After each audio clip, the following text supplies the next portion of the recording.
Welcome to Revolutionary Optimism. Issues like economic hardship, political violence, and the rise of authoritarianism have left many Americans feeling more despair than ever. Fortunately, physician, humanitarian, and social justice advocate Dr. Paul Zeitz has identified revolutionary optimism as a new cure for that hopelessness and cynicism. Once you commit yourself as a revolutionary optimist, you can bravely unleash your personal power, #unify with others, and accelerate action for repair, justice, and peace.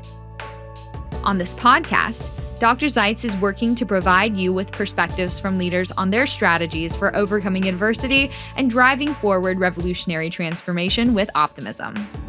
In this episode, Dr. Zeitz is talking with Professor James Fishkin. James S. Fishkin is the Janet M. Peck Professor of International Communication at Stanford University, where he also serves as director of the Deliberative Democracy Lab and holds an appointment in political science. He earned his BA and a PhD in political science from Yale University, and his second PhD in philosophy from the University of Cambridge. Professor Fishkin is the author of Democracy When the People Are Thinking, When the People Speak, Deliberation Day with Bruce Ackerman, and Democracy and Deliberation. His latest book, which will be the focus today, synthesizes his life's work and answers the question, can deliberation cure the ills of democracy? He's best known for developing deliberative polling, a groundbreaking method of public consultation that reveals how opinions change when citizens are more informed. His work has inspired more than 160 deliberative polls in countries around the world, shaping policy decisions from Texas to China, Mongolia, Brazil, and beyond. Professor Fishkin is also a fellow of the American Academy of Arts and Sciences, a Guggenheim Fellow, and has held fellowships at the Center for Advanced Study in the Behavioral Sciences at Stanford and Trinity College, Cambridge. Here's your host, Dr. Paul Zeitz. Hey, Jim, it's so great to have you here on the podcast. Thanks for being with us. My pleasure. I wanted to first start off by saluting your life's work. I have been following your deliberative polling work for a long time, and it's really a true honor for me to have you on the podcast and to learn from you today and have this opportunity to share your wisdom with all of my listeners. And thank you for your service. I just want to acknowledge you up front. Well, I really appreciate the gracious words. Yeah, so I've had the great blessing to dig in on your latest book, Can Deliberation Cure the Ills of Democracy? It is an immense synthesis of so much wisdom and information and evidence that I'm really excited to dig in on that. But before we do, and of course, it explains in great detail your experience with your trademark, deliberative polling, and the methodology that you've pioneered and now scaled globally. So while I want to get into that, we're going to pause that for a minute. And I want to just ask you like a personal question. Like, what happened to you in your life? What was the wake-up call or the awakening moment or moments where you decided you were going to dedicate your life to deliberative polling? Like, did something happen that got you so focused and committed on this? Well, it's hard to explain, but there was sort of a eureka moment. Having studied political science and having studied philosophy, all of a sudden, I asked a philosophical question about public opinion, and having thought carefully about the fact that a lot of polls don't represent very much. A lot of people aren't thinking. They're rationally ignorant. They're not thinking about the issues. They just are offering an impression of sound bites and headlines. And some of the responses in polls don't even exist. A friend of mine, late friend of mine, George Bishop, became famous for asking one question: do you support or oppose the Public Affairs Act of 1975? But there was no Public Affairs Act of 1975. But people answered it because they didn't want to admit that they didn't know. By the way, the Washington Post 20 years later decided to celebrate the non-anniversary of the non-existent Public Affairs Act of 1975 by asking people about its repeal. And half the sample was told the Republicans wanted to repeal it and half the sample the Democrats. And they got results that you'd expect based upon whether it was Republican supported or Democratic supported, but it didn't exist in the first place. In any case, a lot of the opinions, not all of them, of course, but some of them are just impressions of sound bites and headlines, and some of them don't even exist.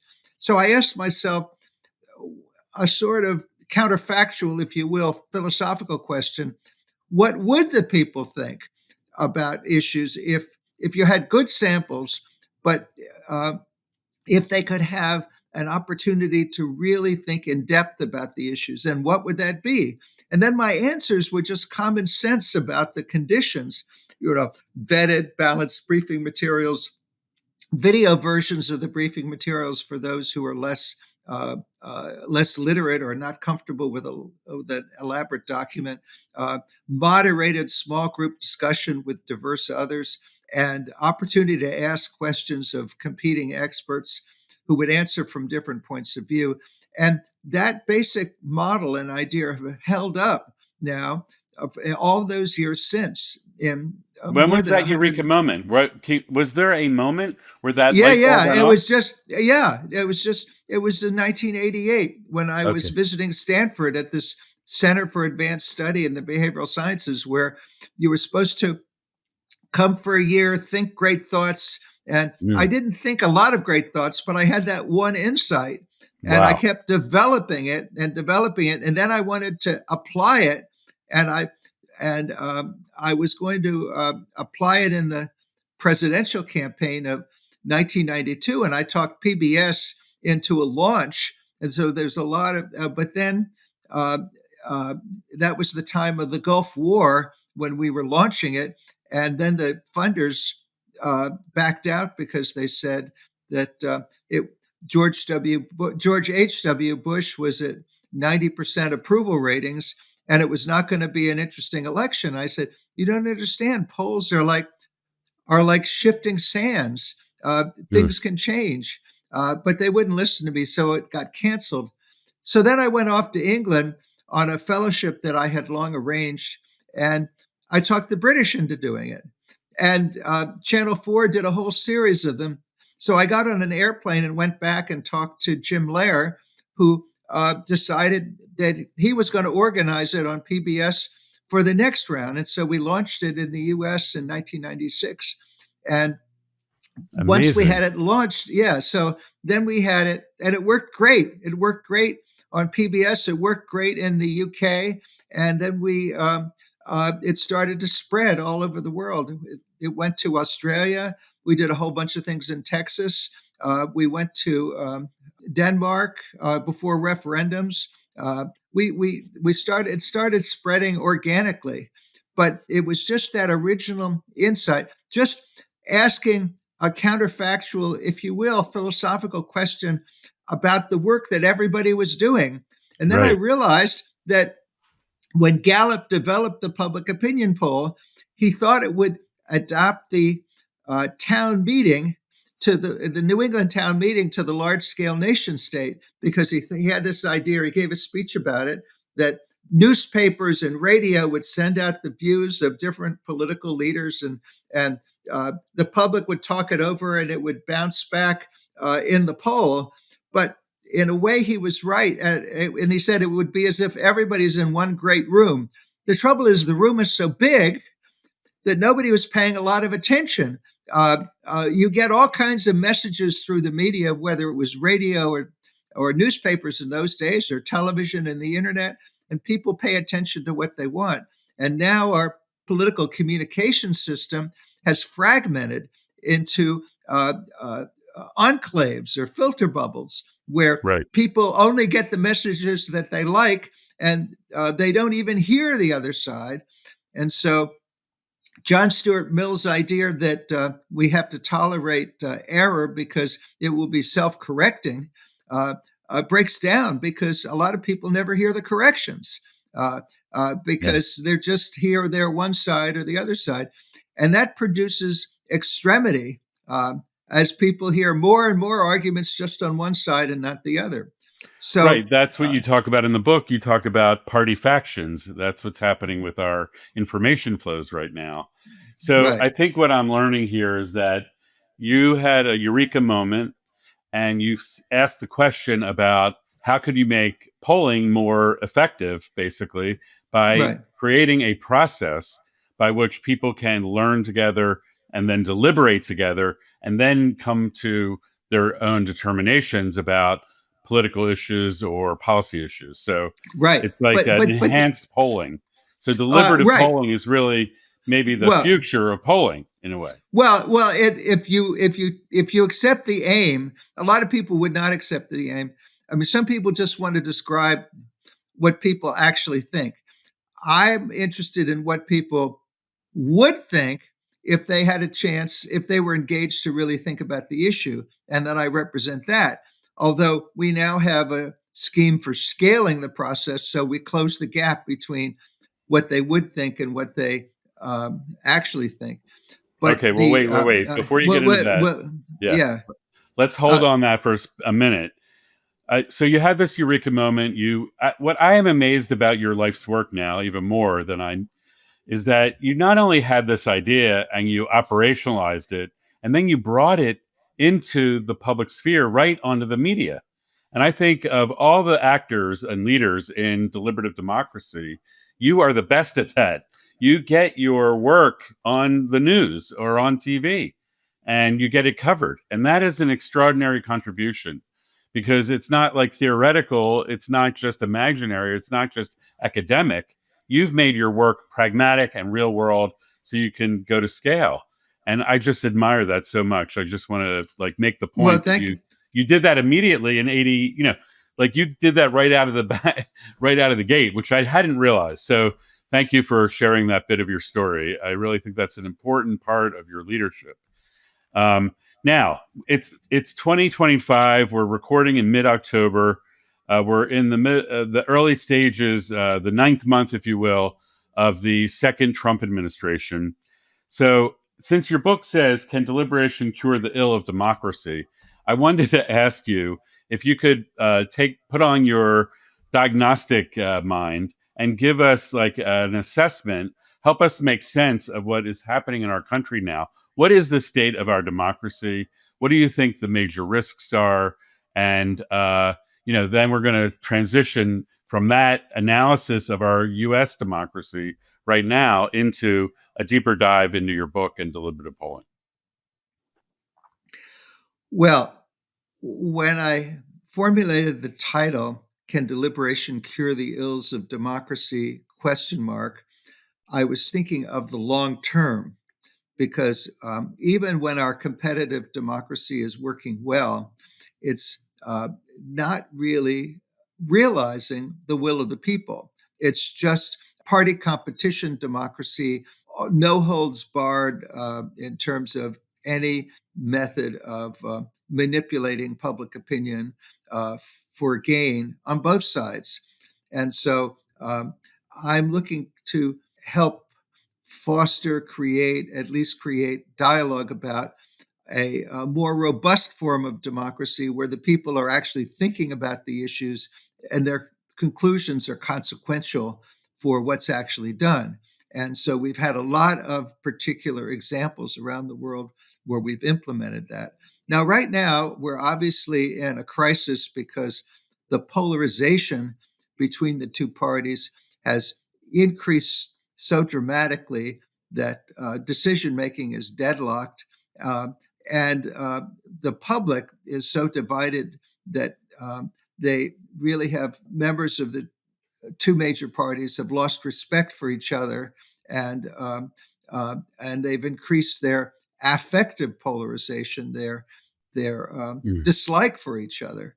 The basic idea of party competition democracy is that there's a contest, the winners take office, but the losers know that they can rely on the fact that they may get their turn if they run a good campaign the next time. But a lot of the things that are going on with attempts to manipulate the rules or the guardrails of democracy, many of the guardrails of democracy are norms rather than rules about how we count the votes, how we don't intimidate candidates, how we don't intimidate voters. These are things that we need continuing respect for those guardrails in order for the democratic process political competition to take place. And political competition is not enough for us to really realize a more robust form of democracy. We need people to think about the issues with an open mind and to consider the consequences of one policy or another. And that's what deliberation is. So we have a long way to go. But on the other hand, there are, I don't want to get in the business of predicting elections, but it is true that even though most voters are not paying much attention, there is one explanation for how they usually vote that tends to hold up, and that's retrospective voting. That is, if things are not going well, particularly with the economy, if people are having trouble making ends meet, they usually vote out the incumbent, whoever that is.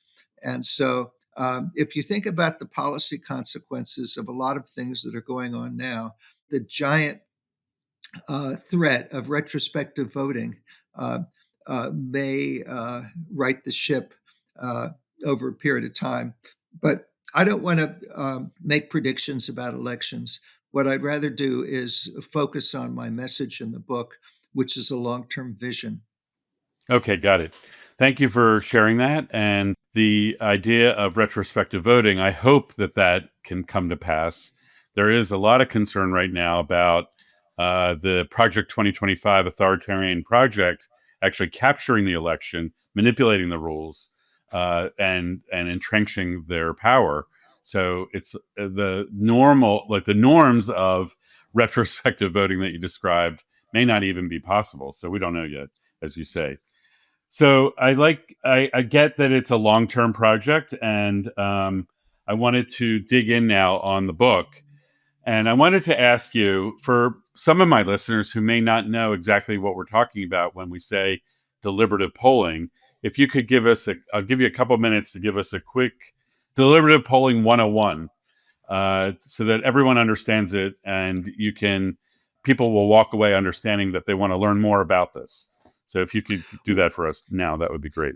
Well, it's embarrassingly simple. And it came about from that first moment, eureka moment, when I started to think, well, how would you facilitate people coming to an informed judgment? So we first take a survey of the conventional sort of a population, but of course we try to do it as rigorously as possible. There are a lot of bad polls, so you want as high a response rate as you can get. And usually now we have control groups as well, so Mm. we make them experiments. So some of the people are assigned to deliberate, and some of them are assigned to a control group where they just answer a questionnaire. So if anybody wonders whether if the people who are willing to spend a weekend deliberating are different from the ones who just answer a questionnaire, we can compare them right at time one at the same time. And usually they match up really well. So Yeah. we get representative samples that are like the population who are going to deliberate. And those people are then invited to spend a weekend. They've already taken their first questionnaire, which represents what they're thinking, but what they're thinking when most people are not paying a lot of attention. They're just offering an A rapid impression of opinion, sound yeah. bites. Yeah, yeah. So on the issues that are going to be discussed, we have detailed briefing materials that are written as clearly as possible, and pros and cons for different options for policies that could conceivably be implemented. And there usually are some left-leaning and some right-leaning policy options if it's an issue that has attracted different perspectives to solve it. And pros and cons that are the strongest pros and cons that an advisory group can identify Hmm. need to be considered. And of course, people bring their own ideas about what the problems might be with some policy proposal and background issues. And then we have a video version of the briefing materials for those who may not want to read a long document. And so we hope that the people will study those materials. But even if they don't, we find that once they show up, they get involved and they they use the materials in the discussions. So then we actually bring those people. So in America in One Room, which was a national project in 2019, we brought more than 500 deliberators to a single place, a big hotel near the Dallas-Fort Worth airport, which was chosen for easy logistics from around the country. And they spent a long weekend deliberating in depth about the issues with moderators in small groups. And the moderators were carefully trained so as not to give any hint of their own opinion, but to facilitate a civil discussion with Mm. and random sample, randomly assigned. You have considerable diversity of viewpoints and diversity in every way in the small groups. And the people in the small groups work through the agenda policy proposals, and then they identify at the end of each session the key questions that they'd like to ask panels of competing experts from different points of view. And so then we have plenary sessions where all the small groups gather together and they offer their questions to the competing experts. And the experts are not allowed to give speeches. They're only allowed to answer the questions directly. And so we move through as many questions as possible. So then we do a new batch of options in small groups. We alternate small groups and plenary sessions over the weekend. Now, of course, bringing people, it was quite startling, of course, always to see America in One Room. That's why we called it that. But and in fact, the New York Times published the pictures of all the participants in the newspaper because it was interesting to see the America in One Room. And we had a great survey partner, NORC, at the University of Chicago, which is really one of the very best survey organizations in the United States. And we've used them a bunch of times. So then at the end, they take the same questionnaire that they did on first contact. And the control group by that point takes the same questionnaire again also.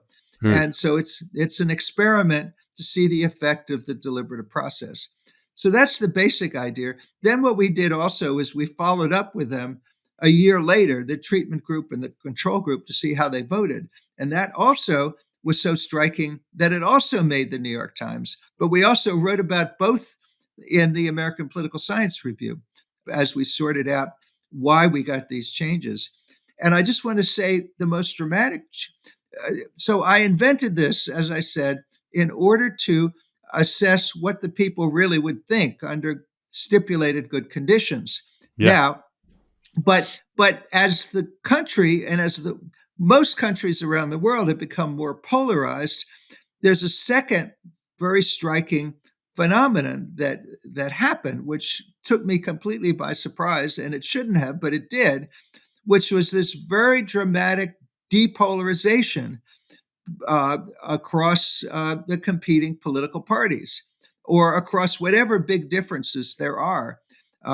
So, for example, we did a lot of different topics at American One Room. One was immigration, and the percentage of Republicans who wanted to send all the undocumented immigrants to their quote unquote home countries went from 80% at the beginning to 40% after deliberation.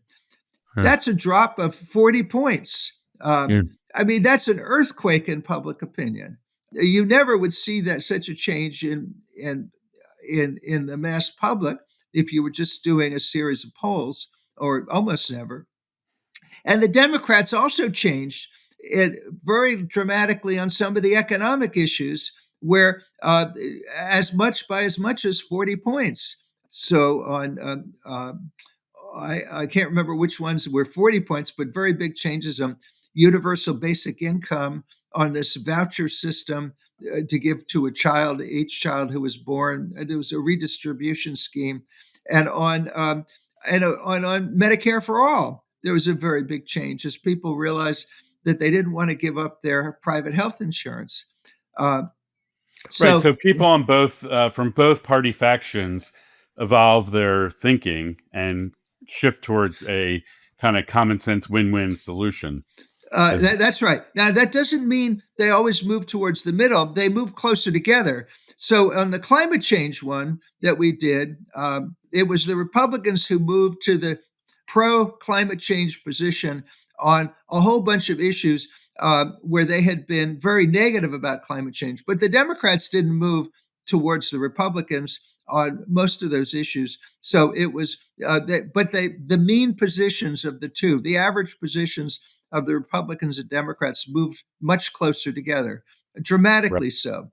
Right. So it doesn't mean they move towards the middle. They move closer together. Uh, Yeah. they also have greater mutual respect for each other Mm. and greater trust in each other, even greater respect for the people they disagree with most strongly. And it's the people who start out with the most extreme positions who move the most, Right. which was also a surprise.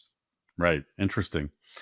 So I wanted to ask you about your scaling aspect of this. You've now developed an online platform that can bring this deliberative polling methodology to scale. Can you explain that? Because you have evidence now that people that participate have these transformational experiences, and they that lasts for at least a year when they go and vote. However, it's still a small group of people relative to the whole population. So how now the media aspect of your work is critical, so more and more people know about it, but I'm not sure they get the same effect. How can we get large numbers of the population to participate and then all have that kind of experience? Well, I'm fortunate that at Stanford, I was able to work with some computer scientists in what is called the crowdsourced democracy team in the engineering school, and Mm. they're very talented. And together we studied the way the deliberative polling moderation system works with face to face, and we replicated it with an AI assisted moderator where people see each other in small groups, like a Zoom. But the moderator, what it basically does, it doesn't do too much, but it assists the small group, each small group of say 10 people, to moderate themselves. Controls the cue for speaking. Everybody can speak for 45 seconds. We could set it at any number, but we found 45 seconds works well. Mm. It nudges the people who haven't joined the queue to speak. Uh, it intervenes if people are uncivil to each other. Uh, Mm. it moves the people through an agenda of proposals. Have we discussed this proposal, the pros and cons of this proposal enough to move on to the next? Does everybody agree? Do most people think we should move on to the next proposal? It times the whole thing so that they get through the whole agenda. Mm. It produces very equal participation among all the participants, and it guides the people in formulating their key questions for the plenary session. What are Mm. the most important questions that you think should be asked of the competing experts? Type in a draft. Then, does anybody have any suggestions for editing that draft? You get a final list, and then they vote by ranked choice voting as to which ones Mm. they like, and the top two go to the plenary session. So it does all those things, which are the key functions of the moderator. In fact, the participants love it because, in fact, they take more control of the deliberations themselves. Yes. And Wow. That's exciting. so we've tested that now in 40 countries, and it works What's the great. largest number of people that you've done this with? Uh, well, we had one project that was 6,500 deliberators and a control group the same size. That was a global deliberative poll on bullying and harassment in the metaverse. The metaverse is a novel issue because it's an immersive reality, and people get psychological scars if they're bullied in it. And so we set ground rules for that, which Mm. were well received by Meta, a leading company in dealing with the metaverse. So Mm. that's the largest, but we've done all kinds of anything complicated we can do. We also did an experiment where we tested the platform against face-to-face deliberative polling. In Finland, we Hmm. have, with our Finnish collaborators, we talk the parliament into, in Europe, a lot of countries, Finland included, have this initiative system where 50,000 people sign a petition, then the parliament has to respond. Very Mhm. often, they don't know what to do with these things. So the committees in the parliament picked four of them that they wanted to hear more details of what the people would really think about it before they responded. And so so they selected four, and we had a national sample of 600, and one third were in Helsinki, doing it face to face, where the people, those one third, were brought from all over the country uh, Yeah. to Helsinki. I observed it there, and one third did it on Zoom with human moderators, and Hmm. one third used the platform, Hmm. which is like Zoom, but there's no moderator. Hmm. And we got essentially identical results in all three. Um, Wow, uh, that's uh, phenomenal. yeah. That's really So fascinating stuff. so therefore, we know that it works. It works in a comparable way. And so Yeah. now we're dealing with plans, and we're actually talking to two countries that are deeply divided about doing this scaling of deliberation with millions of people.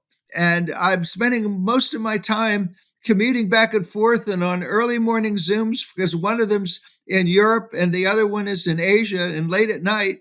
And we're making detailed plans. I think that at least one of them, maybe both of them, will work out. So call me back in about 6 months or a year, and we'll see. I'm not supposed to say which they are yet because they haven't Yeah, been yeah, yeah. It's too announced. early. But the idea will be to get millions of people deliberating, and if we do it in some credible countries, there's no reason we can't start doing it in America. Maybe in America we'll pick a state or two to try it out and Yes, yes, demonstrate it, and then from the state work up to national deliberations.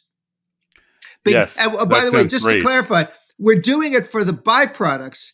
In other words, my idea is that we would do actual deliberative polls to be representative for policy recommendations, but we would spread the deliberative process with the same materials, the same agenda, in order to spread the byproducts of deliberation, which are greater mutual respect, dramatic depolarization, uh, the fostering of more engaged and informed citizens who keep learning and keep being involved, and who will tend to vote their convictions when it comes to election time.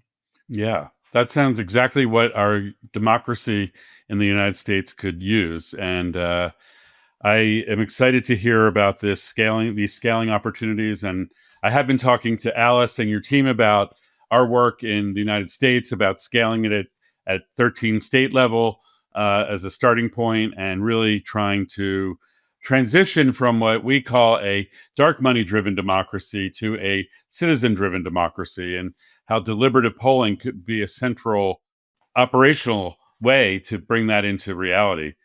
So we have had a lot of guests on my show that have talked about citizens' assemblies. So I feel like there's a lot of commonality in terms of random selection, learning, deep learning, and then deliberation, and then ranked choice voting or voting for priorities. And then that leads to an outcome. And the goal is for it to have a policy or political impact.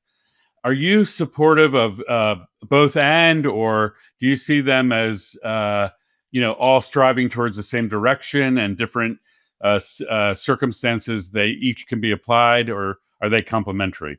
Can you give us a quick take on that from your view? Well, first, let me note for your listeners some of the differences. So, a citizens' assembly usually tries to develop an agreed statement or even a draft law. And that's because they have to spend so much time. Many of them go for a year or 2 years to do that because it takes a long time. Certainly, the original one in British Columbia lasted 2 years. The French one was supposed to go 6 months, but it ended up lasting 2 years. So the first question then is the time commitment. And then the second point is that we are very careful, as I noted earlier, to always have the attitudinal and demographic representativeness of the sample at the beginning, because it's very important. If you don't know where this microcosm starts, then why should you trust where it ends up? But in the most notable cases, like the French Citizens Convention and the Irish Citizens Assemblies, they did not collect any attitudinal information about where the people started. The civil servants who were in control didn't permit them to collect any. And that's true in the French case, it's true in the Irish cases, and I'm friends with key people in both of those who explain that they weren't allowed to. But in the French case, if you're asked to devote a year or up to 2 years of your life to talking about climate change, aren't you more likely to accept that invitation to be somebody who's already interested in climate change? In any case, they never collected the data. So that's the second thing. And also, it's not a very good sample because they sent out 350,000 text messages and ended up with 150 people. So that's completely different. In the Mongolia deliberative poll required in order to change the constitution, they got an 85% response rate. 85% of the people who were asked initially, would they come and spend the weekend in the Capitol, in the Parliament building in the Capitol to think about changes in the Constitution? 85% of those accepted and actually went. And it was a sample of 700 people as opposed to 150 people who were drawn from 350,000. I've seen published estimates between 250,000 and 300,000, or 350,000 text messages. So your book gives a lot of this detail, and you do compare citizens' assemblies to deliberative polling throughout the book. So I wanted. Well, there's one other comparison which is very important. The group has to come to a consensus statement in the Citizens' Assembly. That's their recommendation. That's the product. Right. Our product is confidential questionnaire responses, because it's very important from my standpoint to protect the integrity of the individual opinions from the social pressure to go along with the crowd. We want to know what the people would really think, not how they go along with everybody else. The debate about this is why I show 12 Angry Men in my class on deliberative democracy every year, because not only because it's a great movie and the jury is a great deliberative institution, but it does have this problem of the social pressure to get a verdict. And we want to know what the people would really think. And if there's a consensus at the end, it's in the data. We can see from the responses. And if there's not a consensus, we don't want to force it. So those are differences. Think what I would say, you talk in your book about advancing what is you called an agenda of experimentation. And so you've been pioneering deliberative polling, experimenting, validating with a good, amazing experimental design. There's also a lot of learning going on with other modalities like citizens' assemblies, but no one has been able to scale really getting at the truth of what the public believes in the way that you've described is coming down the pike really soon with your online platform. So I want to go to the last question and really invite you. I'm going to give you a magic wand, and you have all the power that you need. And I want to ask you if you could use your magic wand and give us a version of what institutions you would create here in the United States to create a more deliberative society. You have a lot of great ideas about having a deliberation day, about the Mongolian example is an extraordinary way of doing this. So if you could think about that on the spot and give us your vision for our own country, the United States, what would you institutionalize? How would you make this happen? If you had the ear of the president right now, what would you get? What would you try to get them to do? Well, it's in the last chapter of the book. In the last chapter, uh, well, let me just step back and say I started the book with ancient Athens because there were a lot of deliberative institutions chosen by random sampling. They even had a machine for it. Uh, Random samples of 500. The machine was called the Claritarian. You can visit it. I was just in Athens at the Athens Democracy Forum, and I visited the machine again. So there are a few versions of it left, but they've invented the idea of random sampling for groups that would make important public decisions. And Aristotle said that the key thing about ancient Athenian democracy, he observed, was the rotation method. The citizens could rule and be ruled in turn because there were so many opportunities for them to be selected Mm, to deliberate. Now, uh, people have dismissed this as only possible in a very small polity. Uh, After all, Athens had between 30,000 and 60,000 male citizens who were eligible to participate in the democracy. But then I began to think, well, if there were enough opportunities in enough venues and different kinds of decision making, uh, it would be possible at the large scale to give everybody opportunities to deliberate. mm, And so then I began proliferating the list, and I have a kind of specimen list, but I think I've only scratched the surface. But there are all kinds of cases. We've been doing deliberation could be used with corporations. We've got actually a number of the major tech firms sponsoring a project that we're doing in January to discuss ground rules for AI. Uh, mm, and AI is a perfect topic because it's important and people don't understand it. Uh, hmm and so, And what would they thinking really through the think? implications, yeah. Yeah, yeah. So that's just an example. So you've got corporations could be used for corporate governance, could be used for we one time in California we worked hard to set the agenda for a ballot proposition. I have a whole scheme for how there ought to be ballot propositions that come from a deliberative process about what the people really think ought to be on the ballot, rather than uh, billionaires funding ballot propositions for their own purposes. Uh, or through signature collecting, you see. I mean, in the case that we did, the nonprofit I was working with had to spend $3 million just to get it on the ballot. So Mm, I think the agenda setting for ballot propositions, and then once you have propositions on the ballot, 22 or so of the states have the initiative. There ought to be a deliberation about the merits of the initiatives that's made available to every voter.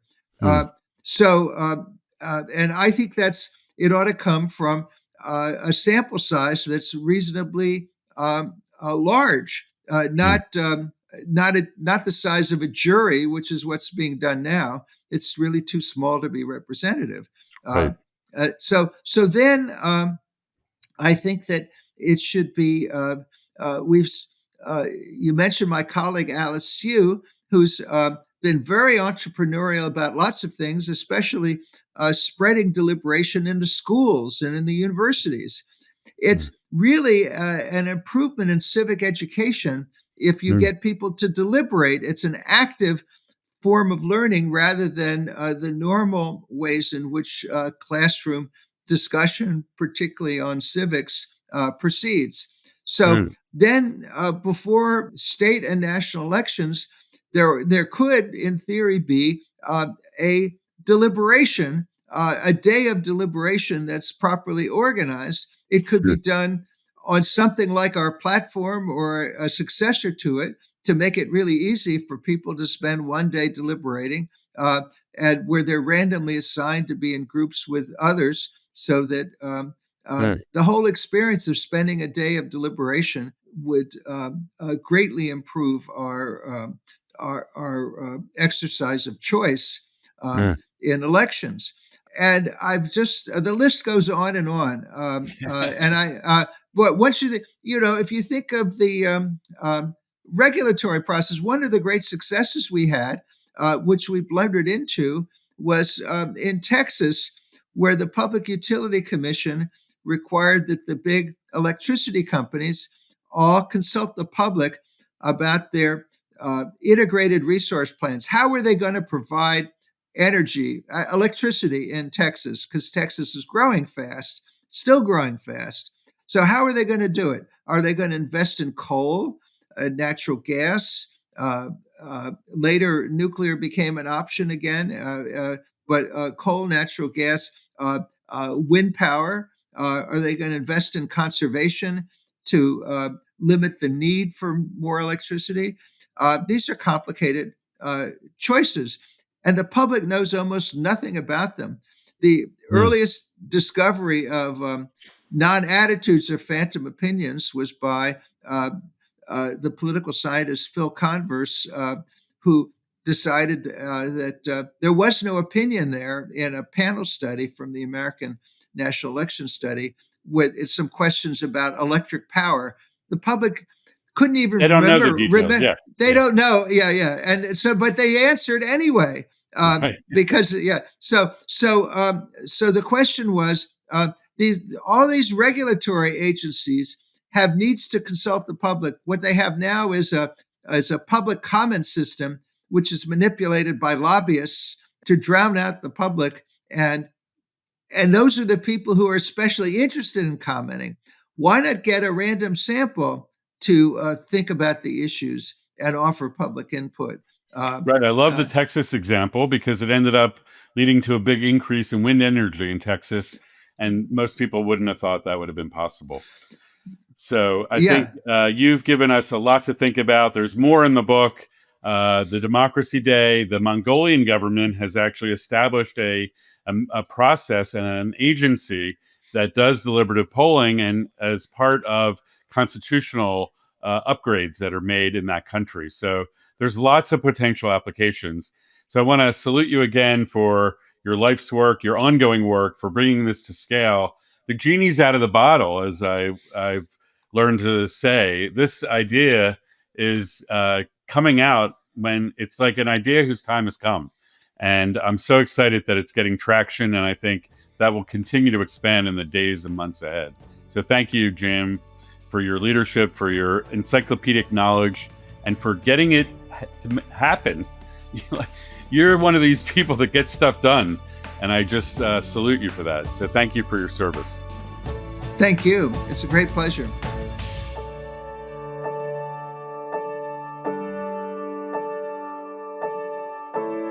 Wow, that was a fantastic episode with Professor Jim Fishkin from Stanford University, who has pioneered something called deliberative polling.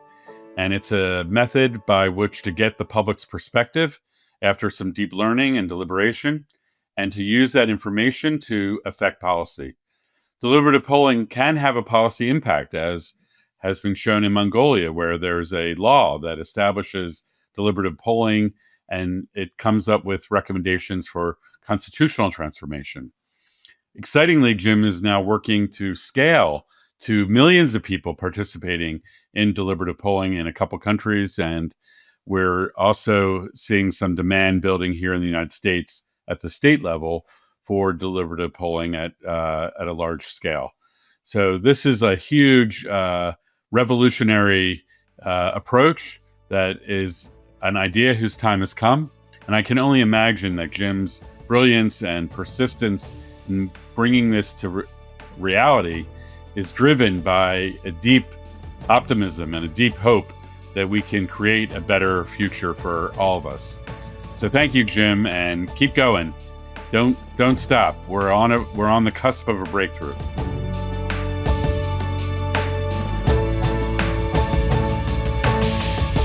Are you ready to be part of the revolution? To learn more about revolutionary optimism, please visit revolutionaryoptimism.com. To get to know Dr. Zeitz, please visit drpaulzeitz.org. And to explore building movements, please visit unifymovements.org. If you like this show, be sure to follow on your favorite podcast app so you don't miss an episode. Revolutionary Optimism, transforming the world one episode at a time.